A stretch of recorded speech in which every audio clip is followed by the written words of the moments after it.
Você sempre ouve seu professor, possivelmente o seu orientador, um amigo ou um colega falar sobre a importância de fazer um bom fichamento de um livro ou de um artigo científico. Existe até um ditado no meio acadêmico, eu acho que é um pouco exagerado, mas vá lá, um ditado que diz que livro não fichado é livro não lido. Você gostaria de fazer fichamentos eficientes, eficazes, mas não tem uma metodologia para isso? Eu sou o professor Carlos Xavier e neste vídeo a minha intenção é ajudar você a fazer um fichamento realmente eficiente. Pela minha própria experiência, um fichamento eficaz precisa seguir 3 diretrizes que eu vou resumir aqui nas seguintes expressões. 1. Intencionalidade. 2. Paciência. E 3. Metodologia. Mas o que eu quero dizer com intencionalidade? A primeira coisa sobre intencionalidade é fazer uma leitura ativa. Uma primeira leitura na qual você vai interagir com o livro. Ou seja, nessa leitura ativa, você já lê o livro ou o artigo científico, você já lê a sua obra, identificando aquilo que é mais importante para você e preparando o seu fichamento. Uma leitura ativa de uma obra física, para mim, pressupõe sublinhar o que é mais importante, fazer anotações no próprio livro ou no artigo. Enfim, é assim que eu faço. Eu vou lendo, eu vou sublinhando, eu vou escrevendo no livro, se você tiver com o artigo impresso, nas páginas do artigo. Se você estiver usando um material eletrônico, você tem esse recurso para fazer isso também. No Kindle, por exemplo, ou nos leitores de PDF, você pode fazer isso com obras eletrônicas também. Eu vou lendo, vou sublinhando, vou destacando, vou escrevendo no próprio material. É assim que eu faço e funciona para mim. Agora, se o livro físico for emprestado, então, livro físico emprestado, é certo que você não vai poder fazer isso, você não vai sublinhar e escrever no material de outra pessoa ou no material de uma biblioteca. Aí a alternativa é ir lendo com algum material em paralelo que você possa utilizar para pelo menos anotar as páginas para as quais você vai ter que voltar no momento de fazer o seu fichamento. Esse material pode ser um caderno, uma folha em branco ou até mesmo aquelas fichas de leitura, mas preste atenção, este não é o momento do fichamento ainda, este é o momento da leitura ativa, essa leitura com intencionalidade. E é importante você perceber que muitas pessoas, antes de fazer essa leitura ativa, ainda fazem uma leitura corrida do material sem se engajar com o material. Então a leitura ativa para essas pessoas já é uma segunda leitura. Não é assim que eu faço, mas essa estratégia de fazer primeiro uma leitura direta, corrida, sem anotar, sem sublinhar, e depois isso que eu estou chamando aqui de leitura ativa pode funcionar para você. Eu vou direto para a leitura ativa, mas outras pessoas fazem a leitura ativa a sua segunda leitura do material. Bom, mesmo que você, então, tenha que usar algum recurso adicional, caso você não possa escrever ou anotar ou sublinhar diretamente o livro por ser emprestado, é um pouco mais difícil fazer a leitura ativa, mas ainda assim é possível. Então, uma leitura ativa na qual você se engaja com a obra. Tá bom? Esse é o primeiro aspecto da intencionalidade. O segundo aspecto da intencionalidade é o foco. Ter consciência de que você não precisa fichar o livro ou o artigo inteiro. Você precisa identificar aquela parte do livro ou do artigo que é importante para a sua pesquisa ou para o seu trabalho acadêmico e fazer um bom fichamento daquela parte. Mas é claro que, para identificar a parte que é mais importante para você, você terá que ler uma porção maior da obra e, quem sabe, até a obra inteira. Agora, então, entra a paciência.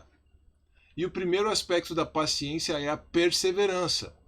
Primeiro, perseverança para ler aquele livro ou aquele artigo inteiro, ou, ao menos, toda a porção do livro ou do artigo que é importante para o seu trabalho, para a sua pesquisa acadêmica. Mas o segundo aspecto da perseverança é que quanto mais livros e artigos você fichar, melhor você se tornará nesta atividade. Por isso, não se desanime se no começo você sentir dificuldade. O mais importante é começar devagar e não desistir nunca. Já o segundo aspecto da paciência é uma dica muito importante. Eu já, inclusive, pincelei isso antes. Não fichar o livro ou o artigo na primeira leitura. Você primeiro faz uma leitura ativa, e tem pessoas para os quais a leitura ativa é a segunda leitura, como eu já mencionei, mas em algum momento você vai ter que fazer a leitura ativa. E depois que você terminar a leitura ativa, você retorna à obra, agora sim, para fazer o seu fichamento. Então, não fichar na primeira leitura. E a consequência disso é que você não deve considerar aquele livro ou aquele artigo lido e assim passar para o próximo antes de terminar o fichamento. É importante se conscientizar disso, inclusive para trabalhar, para gerenciar a sua própria ansiedade. Então, ainda dentro da paciência, você precisa entender que o fichamento faz parte da leitura e se conscientizar disso. Por fim, a minha terceira e última dica é você ter uma metodologia bem definida para realizar o seu fichamento. Alguns gostam de usar as boas e velhas fichas de leitura. Outros usam folhas ou cadernos, mas não para aquela leitura ativa de um material emprestado. Você pode ter usado esses materiais na leitura ativa de um livro emprestado, mas agora você pode usar também esse material para o fichamento propriamente. Então, fichas de leitura, cadernos, folhas em branco, folhas avulsas, mas outros, já correspondendo um pouco mais à tecnologia, o que é natural, outros usam o celular, o tablet ou o computador. Aqui o meio não importa muito, o que importa é que a metodologia funcione para você. Com o passar do tempo, você vai desenvolver a sua própria metodologia. Eu, particularmente, prefiro usar o computador, porque com isso, inclusive, eu posso já deixar o meu fichamento digitado e isso ajuda muito a preparar a redação do próprio trabalho de pesquisa, do próprio trabalho acadêmico que você vai desenvolver no futuro. E por isso, então, eu acabei desenvolvendo esse método usando o computador. Particularmente, eu desenvolvi uma tabela simples com 3 colunas. Então eu vou compartilhar com você aqui para você visualizar. Essa tabela simples, num arquivo de Word mesmo, tá? Com 3 colunas. E nessa tabela eu inicio colocando a referência completa da obra em cima. Tá? Aqui você coloca o nome da obra, pode colocar já no padrão de citação mesmo, né? Sobrenome do autor, nome do autor e depois o nome da obra, editora, ano e assim por diante. Nessas colunas aqui, então, claro, antes de tudo você vê que tem uma coluna com a numeração, essa numeração é automática, então se você for dando tab à medida que você vai preenchendo a tabela, vai usando o tab para se mover entre as colunas e as linhas, essa numeração vai aumentando progressivamente. É importante você ter consciência de quantas entradas de fichamento, se você estivesse usando as fichas de leitura, poderiam ser as fichas de leitura para cada entrada, mas com essas linhas, cada entrada de fichamento, você sabe que é um dado, que é uma citação, que é uma ideia que você anotou para compor o seu trabalho. Então, começa com essa numeração, mas o que importa mesmo, né, o que você vai preencher, caso você use uma tabela como essa, é primeiro a coluna do tópico. Aqui, na coluna do tópico, você vai colocar o tópico, né, vai escrever o tópico com o qual aquela informação que você está registrando naquela linha se relaciona. A identificação do tópico tem a ver com a ideia do foco. Se você não vai precisar de uma informação, você não precisa trazer aquela informação para o seu fichamento. A ideia é que estes tópicos estejam relacionados com as diferentes seções ou capítulos do seu trabalho. Então, o tópico vai estar relacionado às seções ou capítulos do trabalho que você vai produzir depois. Então, veja que é bem importante essa ideia de foco aqui.